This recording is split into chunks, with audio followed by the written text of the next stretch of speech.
नमस्कार, मैं पंडित मार्कंडेय दुबे अपने YouTube चैनल एस्ट्रो टिप के माध्यम से आज आप सबों के समक्ष गजेंद्र मोक्ष के स्तुति के एपिसोड के साथ उपस्थित हूँ।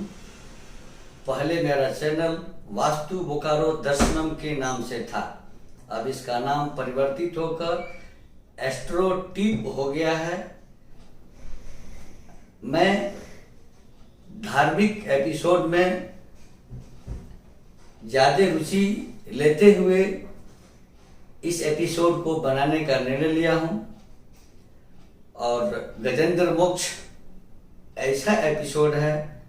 गजेंद्र मोक्ष, गजेंद्र गज इंद्र, गज अर्थात हाथी और इंद्र माने राजा, हाथियों के राजा और उनके मोक्ष, मोक्ष मतलब मुक्ति होता है।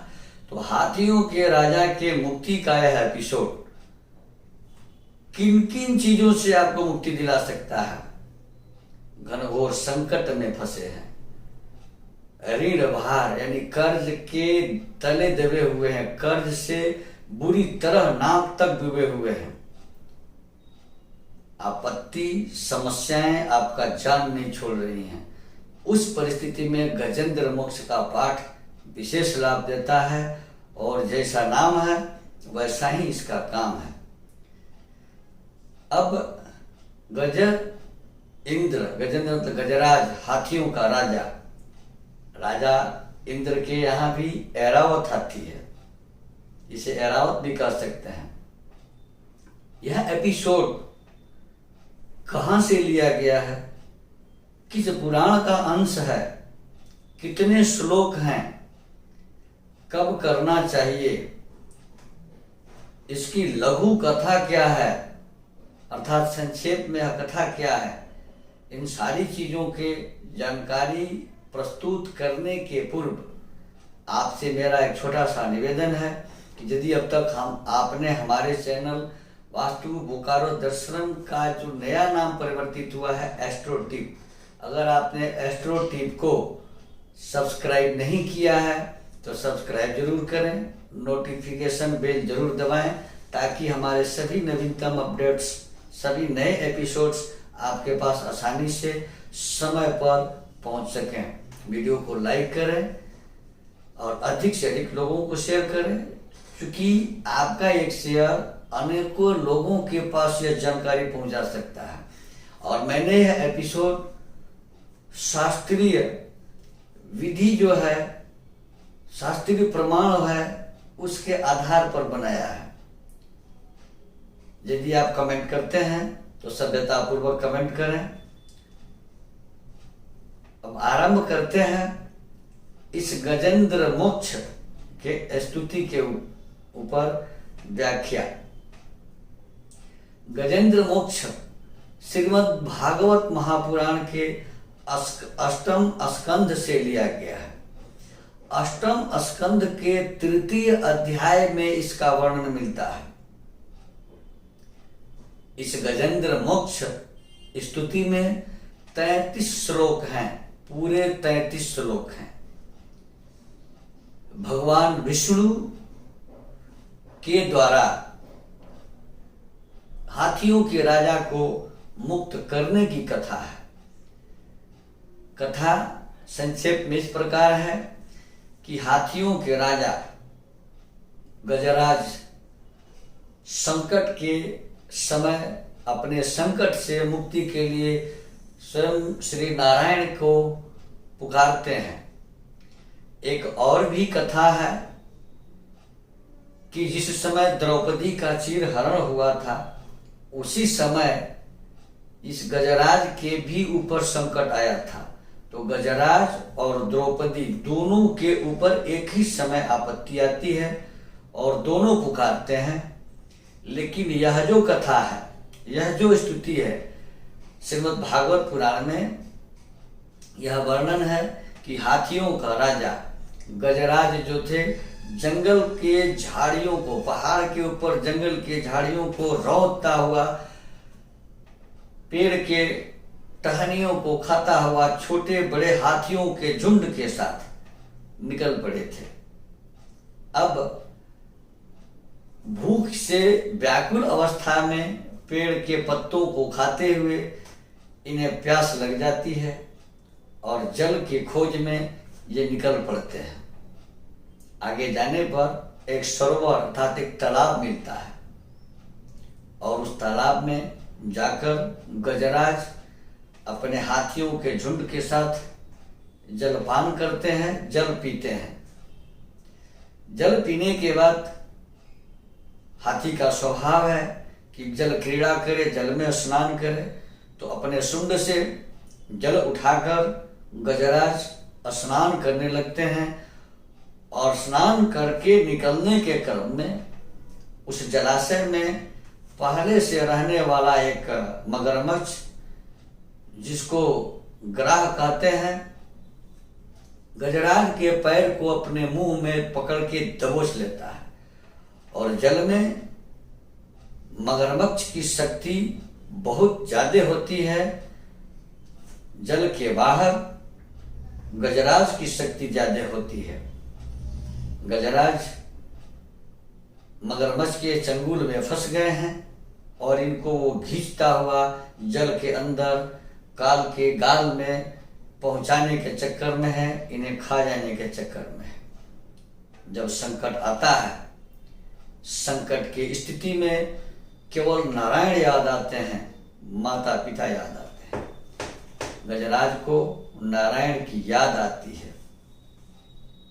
पूरी शक्ति लगाकर गजराज थक गए। जब कोई उपाय नहीं दिखा, तब गजेंद्र का ध्यान अर्थात गजराज का ध्यान नारायण के ध्यान पर गया कि नारायण का ध्यान करो, शायद वही हमें मुक्ति दिला सकते हैं। अब जब गजराज ने भगवान का स्मरण किया, उनकी स्तुति करना शुरू किया, तो भगवान अपने वाहन गरुड़ पर सवार होकर वहां पहुंचे जिस सरोवर में मगरमच्छ अर्थात ग्राह जो था वो इनको जल के अंदर काल के गाल में ले जाने का चक्कर लगाया हुआ था। नारायण ने देखा कि गरुड़ से उतरने में विलंब हो जाएगा, तब तक यह मार डालेगा, तो नारायण स्वयं कूद करके पैदल ही दौड़ पड़े और दौड़कर गजराज को बचाने का काम आरंभ किए। उसी समय गजराज ने कमल का एक पुष्प लेकर अपने शुंड में भगवान की स्तुति करना शुरू किया था। भगवान श्री नारायण ने अपने चक्र के बल पर उस मगरमच्छ के मुंह को फाड़कर गजराज के पैर को निकाला और इन्हें मुक्त किया। अब यह कथा इसी तरह से संक्षेप में है। गजेंद्र ग्राह के मगरमच्छ के मुंह से मुक्त हो गए और मगरमच्छ ग्राह भी दिव्य रूप धारण कर लिया, दिव्य शरीर प्राप्त कर लिया, क्योंकि यह भी श्राप से ही मगरमच्छ हुआ था। और गजेंद्र अर्थात गजराज भी ऋषि के श्राप से ही गजराज बने थे। ये कहानी बहुत बड़ी हो जाएगी। इसका वर्णन श्रीमद् भागवत पुराण के अष्टम स्कंद के तृतीय, चतुर्थ और पंचम अध्याय को पढ़ने से पूरा आपको ज्ञान मिलेगा कि यह पूरी कहानी क्या है। अब इसको कैसे किया जाए, यह क्या क्या लाभ आपको देगा, इस पर थोड़ा सा नजर डालते हैं। तो ब्रह्म मुहूर्त में, ब्रह्म मुहूर्त होता है प्रातः काल, सूर्योदय के समय का मुहूर्त। नियमित रूप से भगवान श्री हरि विष्णु के सम्मुख अर्थात भगवान श्री विष्णु का चित्र अथवा उनकी प्रतिमा रखकर यह पाठ अगर किया जाए तो किसी भी प्रकार के आपत्ति, विपत्ति, संकट से मुक्ति दिलाएगा। गजेंद्र मोक्ष के पाठ में कुल 33 श्लोक हैं, जो मैंने पहले भी बताया है, और बहुत लंबा पाठ नहीं है। गजेंद्र मोक्ष का पाठ विधि पूर्वक किया जाए। विधि में बहुत बड़ी बात नहीं है। विनियोग, हाथ में जल लेकर के मंत्र पढ़ना होता है कि ओम श्री गजेंद्र मोक्ष स्तोत्र मंत्र से अमुक ऋषि अमुक चंदम करके विनियोग किया जाता है। उसके बाद ध्यान, भगवान श्री हरि विष्णु का एक पुष्प लेकर के ध्यान करें। और उसके बाद से न्यास है, अंग न्यास, कर न्यास, हाथ की उंगलियों का शुद्धिकरण और शरीर का शुद्धिकरण का। अपन इसको अगर बताना शुरू करूं तो ये एपिसोड बहुत लंबा हो जाएगा, इसलिए मेरा प्रयास रहेगा कि अगर आप लोगों का सहयोग मिला, आप समर्थन किए, आपने वीडियो को अधिक से अधिक शेयर किया, तो मैं आगे इसके बाद गजेंद्र मोक्ष का ध्यान न्यास विनियोग संपूर्ण विधि के साथ एक एपिसोड बना के आप सबों की सेवा में प्रस्तुत करूंगा। तो ध्यान विनियोग, ध्यान न्यास के साथ अगर यह पाठ किया जाए तो सद्य फल, यानी सचमुच 100% फल देगा। वैसे दैनिक पूजा के क्रम में एक बार गजेंद्र मोक्ष का पाठ नियमित रूप से भी किया जाए तो विशेष लाभ होता है। गजेंद्र मोक्ष के पाठ से कर्जे से मुक्ति मिलती है। कर्ज के चपेट में आप हैं, दबे हुए हैं कर्ज के तले, तो आपको मुक्ति मिलती है। किसी तरह के मुकदमे में फंसे हुए हैं, जेल में बंद है, बेल नहीं हो रहा है, मुक्ति नहीं मिल रही है, तो गजेंद्र मोक्ष वहां कारगर होता है। किसी भी जटिल समस्या का समाधान करने के लिए आप गजेंद्र मोक्ष का पाठ कर सकते हैं। अगर आपके कुंडली में पितृदोष है तो पितृदोष से मुक्ति के लिए गजेंद्र मोक्ष का पाठ सर्वपितृ अमावस्या अर्थात अश्विन मास के कृष्ण पक्ष की अमावस्या, जो पितृपक्ष की अंतिम तिथि होती है, उस दिन अगर किया जाए तो जन्म कुंडली में बने पितृदोष के जो परिणाम होते हैं, अशुभ परिणाम होते हैं, उनमें कमी आती है और शुभ परिणाम बढ़ने लगते हैं। मित्रों, जैसा नाम है गज इंद्र मोक्ष, गजेंद्र मोक्ष, यानी हाथियों के राजा को, गजराज को भगवान ने जिस तरह से बचा दिया, उस तरह से पाठ करने वाले को भगवान बचाते हैं। सबसे बड़ी बात आस्था है। विश्वास अगर नहीं है तो लाभ नहीं है। और हमारे शास्त्रों में, हमारे धर्म में यह एक बात है कि भावे बसतु देवता, देवता लोग आपके भावनाओं में बसते हैं। मैंने कई एपिसोड्स बनाए हैं महामृत्युंजय वगैरह के, तो उस पर किन्हीं लोगों ने कमेंट किया है कि सभी लोग अगर आपके जैसे विद्वान ना हो, पंडित ना हो, तो जप कैसे करेंगे, पाठ कैसे करेंगे। तो मैंने कहा भावे बसतु देवता, देवता आपके भावनाओं में वास करते हैं। आप जिस भावना से करिएगा फल उसी भावना से मिलेगा। जितनी शुद्धता से करिएगा उतना ही अच्छा फल मिलेगा। श्री रामचरितमानस में लिखा है कि भाव कुभावय न खयाल सहूं, नाम जपत मंगल दिशि दसहूं। भाव से, कुभाव से, आलस्य से कैसे भी अगर आप पाठ करते हैं, श्री रामचरितमानस का, राम जी का नाम लेते हैं, तो आपको दसों दिशाओं में मंगल होता है। उसी प्रकार गजेंद्र मोक्ष, रामचरितमानस राम की कथा है, श्रीमद् भागवत गीता कृष्ण भगवान की कथा है, उनकी लीला है।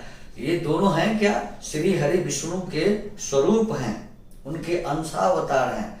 आप कहीं भी घूम के जाओगे भैया श्री नारायण के पास ही आपको जाना है। चाहे आप राम जी का ध्यान करो या कृष्ण जी का ध्यान करो, ध्यान तो आप श्री नारायण का, श्री हरि का कर रहे हो। अतः आप दर्शकों से, मित्रों से मेरा अनुरोध रहेगा कि जिनके साथ अगर कोई जटिल समस्या है, आप गजेंद्र मोक्ष का पाठ नियमित करें। निश्चित रूप से आपको मुक्ति मिलेगी, लाभ मिलेगा। और आप हमारे साथ बने रहें इस तरह के धार्मिक एपिसोड के लिए, वास्तु से संबंधित एपिसोड के लिए, ज्योतिष से संबंधित एपिसोड के लिए तथा पर्व त्योहारों से संबंधित एपिसोड के लिए। मित्रों, हमारे यहाँ वास्तु विजिट किया जाता है, जन्म कुंडली बनाई जाती है, जन्म कुंडली का वार्षिक पारादेश भी दिया जाता है। वाराणसी के सुजुग विद्वानों के द्वारा हमारे यहाँ बड़े से बड़े जगह अनुष्ठान करवाए जाते हैं। जिनके सज्जन को इसकी आवश्यकता हो, कृपया स्क्रॉल पर दिए गए हमारे नंबर से संपर्क कर अपॉइंटमेंट लेकर हमसे वास्तु विजिट करा सकते हैं, जन्म कुंडली बनवा सकते हैं, कुंडली दिखा सकते हैं, वार्षिक फलादेश ले सकते हैं, जगह अनुष्ठान आदि भी करवा सकते हैं। धन्यवाद।